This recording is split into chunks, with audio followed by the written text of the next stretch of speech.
এ রেদওয়ান রফিককে তাদের সামনে দেখলে কদমবুসি করার অবস্থা, কিন্তু পিছনে গিয়ে আজে বাজে কথা বলে। আমার বহু মাহফিলে সে আমার সাথে একসাথে হয়েছে এবং বহু কিছু বলেছে আমার ব্যাপারে, কিন্তু পরবর্তী পর্যায়ে গিয়ে দেখা যায় যে কি উল্টা পাল্টা কথা যা মুখে দিয়ে আসতেছে তাই বলছে।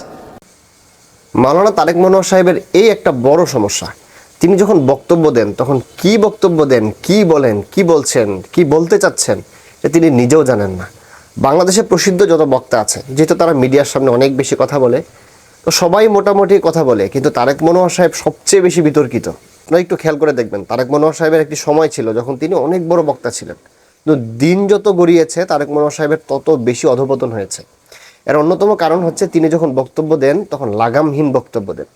তিনি 1990 সালের কি আলোচনা করেছেন এটা বাংলাদেশের সবাই জানে। দ্বিতীয় বিষয় হচ্ছে তিনি যখন ইসলামী অঙ্গনেও বক্তব্য দেন, ইলমি বিষয়ে বক্তব্য দেন, সেখানেও তিনি বড় বড় কিছু ভুল করে ফেলেছেন। মাওলানা মওদুদীকে নিয়ে, খাজা মঈনুদ্দিন চিশতির নাতি সম্পর্কিত যে বক্তব্য তিনি দিয়েছেন এটাও অনেক বড় একটা আলোচনা।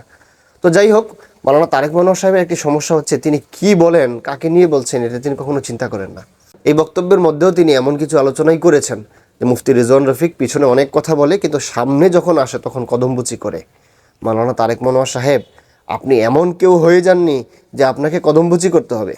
মুফতি রিজওয়ান রফিকের সাথে আমার যে আলোচনা হয়েছে, আমি এত বুঝতে পেরেছি আপনার সাথে তার সর্বমোট 2 থেকে 3 বার সাক্ষাৎ হয়েছে। আপনার সাথে মুফতি রিজওয়ান রফিকের যে সম্পর্ক, তিনি আপনার সাথে যে সৌহার্দ্যপূর্ণ আচরণ দেখিয়েছেন, এটা ছিল মুফতি রিজওয়ান রফিকের তাওয়াজু, এটা ছিল আপনার প্রতি তার সম্মান। তার মানে এই নয় যে সে আপনার কদমবুচি করবে। আর মুফতি রিজওয়ান রফিক এমন কোনো ব্যক্তি নয় যে তিনি যার তার বিরুদ্ধে যে কোনোভাবেই তিনি আলোচনা করেন, বরং তিনি সেই ব্যাপারেই কথা বলেন যখন কোনো মানুষ ভুল করে। আপনি একের পর এক মিথ্যা কথা বলবেন, তো আপনার বিরুদ্ধে কথা না বলে তো কোনো উপায় নেই। মুফতি রিজওয়ান রফিকি সাহেবকে নিয়ে বাংলাদেশ জামাত ইসলামীর অনেক দুঃখ থাকতে পারে, যেই দুঃখে আপনিও দুঃখী হতে পারেন। দেখেন, এই লাইনে কিন্তু রিজওয়ান রফিকি একা নয়, এই লাইনে আছে মুফতি লুৎফুর রহমান ফরাইজি, নোমান কাসিমি সহ বাংলাদেশের তরুণ অনেক ওলামায়ে কেরাম কিন্তু অন্তত জামাত ইসলামের ব্যাপারে বেশ সোচ্চার। এই দ্বন্দ্ব যদি আপনি মিটাতে চান বা বাংলাদেশ জামাত ইসলামী মিটাতে চায়, তাহলে এটার জন্য ওলামায়ে কেরামের সাথে বসা উচিত।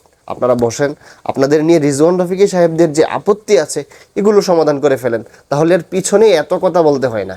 আর মাওলানা তারেক মনোয়ার সাহেব, আপনি সিনিয়র মানুষ, আপনি অনেক প্রসিদ্ধ একজন আলোচক, আমি আপনার কাছে আশা রাখবো, যেহেতু আপনি মিডিয়াতে আলোচনা করেন, আপনি বক্তব্য দেন, মাহফিল করেন, এমন কোনো বক্তব্য দেওয়া উচিত না যেই বক্তব্যের কারণে পরবর্তীতে লজ্জিত হতে হয়।